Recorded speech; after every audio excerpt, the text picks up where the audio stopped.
quiet on the set. Camera speed. Sound production. Step take on one. up. Give me that ticket. Grab that popcorn. I'm AKAPAD, Peter A. DeLuca, and this is my movie podcast. It's called AKAPAD's The Film Buff Podcast. Because, why is it called that? Because I'm obsessive over film, and I want to share my life experience in consuming film. And we're trying to save film criticism here because things like the internet has slayed the film criticism dragon, and I am here to resurrect it. So you're going to get criticism, you're going to get insight, you're going to get perspective, you're going to get the real take of what it takes to talk about movies. Let's go. Here we go, aka Patters. Take two. We're in a very odd pattern, but thank you for coming to the podcast. I'm your host, Peter A. DeLuca, aka the Film Buff, aka Pad, although known as the Pop Culture Pope. We're smack middle in the month of October. It's actually October 18th. I have yet to drop or even move forward on any episodes of the 31 Days of Dread. But this podcast, we've been through a lot. We've been through 500 episodes. And during this rebranding, I'm constantly analyzing what my approach was for this very show. And again, like I said in the last episode, I just feel like I failed. Like I failed all of you. I go on the run. I watch all that jazz for just about a full day. Completely immerse myself in the movie and only the movie. No Wikipedia, no additional research. Just me and the film and I. And then I come across this film that we're about to talk about. Elizabeth Wood, that's our writer-director. And the film is brought to my attention through a random YouTube video that I played. It was something like the 20 most controversial films on Netflix. And realistically speaking, there was one film, which was this. All the other films are tried and true, not so controversial anymore. I mean, the guy had Boogie Nights and Clockwork Orange. Whatever. I mean, we moved on from those movies. But he compared this movie to kids. And it just sparked my interest. And I was so happy that Netflix still had it available. Because you don't know sometimes. The link of this video, too, that I watched is available in this episode description. But while I was watching this, the plot of the movie is nearly meaningless, but it's this girl that this movie depicts is lost, and she's reeling and is trying to figure things out. And it did hit home because I knew this girl. I spent time with this girl.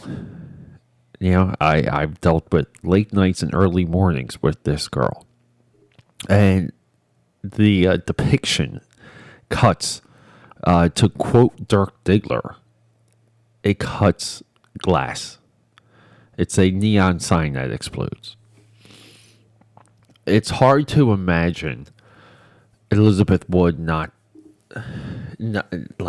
being around a girl like this if this woman is not her herself. That's how visceral and frustrating and agonizing this movie is to watch in a perfectly good way.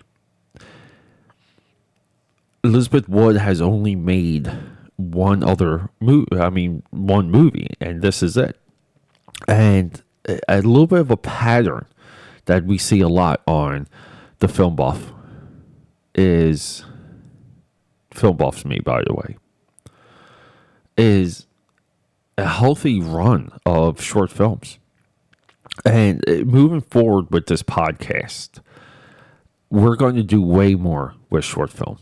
Okay. Part of this is the Ridley Scott scenario. I got so deep in Ridley Scott I had to watch Bicycle Boy, which was his short film of his that I read about in interviews for years and years. And now that's down the memory hole. I feel like these short films that buzz around a lot of these filmmakers are insanely important. Maybe some of the most important short films we have, and it's mostly because of Vimeo, YouTube, just film in general. I mean, we have film studios in our pockets with our phones, but this stuff is accessible. You can make it and you can dump it. The internet connects us all. If you need an actress in your town, you can find her. But White Girl it's absolutely important because this is a movie. It's a experience. There's things we learn from this movie. Based on some tweets that I dug up after, I mean, people are somewhat concerned about the criminal justice system just from watching this movie. Not the cocaine, not the debauchery, not the, flat out R-word scene that's in this movie. That did harken back to kids. But we do have to address Kids, the Larry Clark masterpiece. Because any movie that has inner city children or inner city young adults effing around, it's not going to get compared to Less Than Zero or Bright Lights Big City. It's going to get compared to Kids. And this movie is, sorry, I'm drinking a lot because I'm recovering from this virus. But this movie is a middle ground between Bright Lights, Big City, Less Than Zero, and Kids. If there was a movie to be in the middle of those three films, this is it. But this movie is modern, and it's there.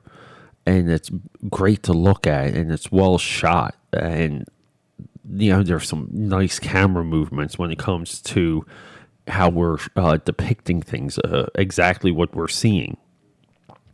And the movie does have a surprise ending. It has a shock ending. And the ending also has a point. Our character, our babe, Leah, played by Morgan Saylor, she goes through an arc. And we know where she is at the end of this movie. We know where the character is. And there's a lot there for us to relate to. This movie doesn't end pointlessly. It doesn't end with a question mark or a what if or this or that. Long-standing argument of mine is filmmakers don't know how to end movies anymore. So where does this go for Elizabeth Wood? This movie came out in 2016. It's crazy that it wasn't nominated for the Palme d'Or. Because I feel like, right, how is this not the winner of the Cannes Film Festival? But Elizabeth Wood, who knows? She may never do anything ever again. We're in 2022. We're rapidly approaching 2023. It's been a while for her. I don't know what she's doing. I tried to dig her up on social media. Couldn't find her. But she is a master at this. And I just felt like... And this is the point of it all. I just felt like White Girl being a first entry, it's pretty significant compared to Bobby Fosse. It really is. We know Bobby Fosse from Cabaret, that was really his introduction, but he really came into film with Star 80. And his personal take and his personal interest and his own psychosis was dumped into his movies. And I just feel like that's what we have here. White Girl is one of the best movies of our time. There's very little to compete with it in this category. And as a film experience, it's there. It's that White Girl Says is as significant as Avengers Infinity War. And we're going to touch on some of that soon. But let's get into horror. Let's go to episode 503. Let's introduce the 31 Days of Dread. We're going to do a little bit of a powwow, so to speak. I'm going to go through a lot of the films. I am so sorry, people. It's hard for me to talk more than a few minutes without just coughing up a lung. But yeah, we're just going to glaze through a lot of the films and direction of the 31 Days of Dread. I'm going to prep you what to expect. At this point forward, the goal would be 2 films a day until we're all caught up, which would lead into November. But let's get this done. Let's talk some horror. Okay, that's a wrap.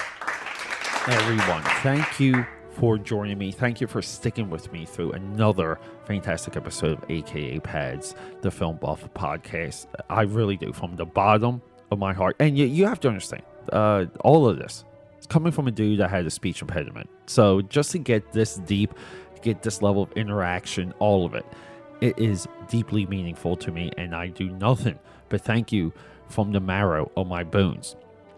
Moving forward, I just gotta say it.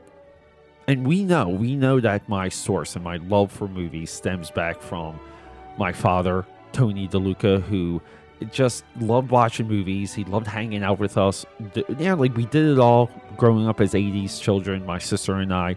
But this podcast, everything you're listening to, is dedicated to him and to my mother, who did nothing but support and bring my sister and myself up.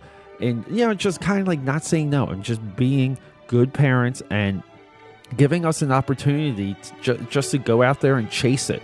So thank you, Tony, and thank you, Leslie. Everything is owed to you. And enough with this happiness. If you really want to support me, people, if you love me that much, you can go to akapad.com. There's all kinds of ways to support me. Some of them, many of them, are free. That's right. Leave a comment, subscribe to however you're listening to this, show it to your friend. There's so many ways to support the effort, and it is up to you to broadcast and to promote the effort, because I'm giving you the content. And guess what? When you show people, when you tell people to listen to me, they're gonna be like, my God, you must be smart because you're giving me something insanely fun, creative, and intelligent to listen to. You're just going to come off as a solid person. All right, people, signing out. I love you.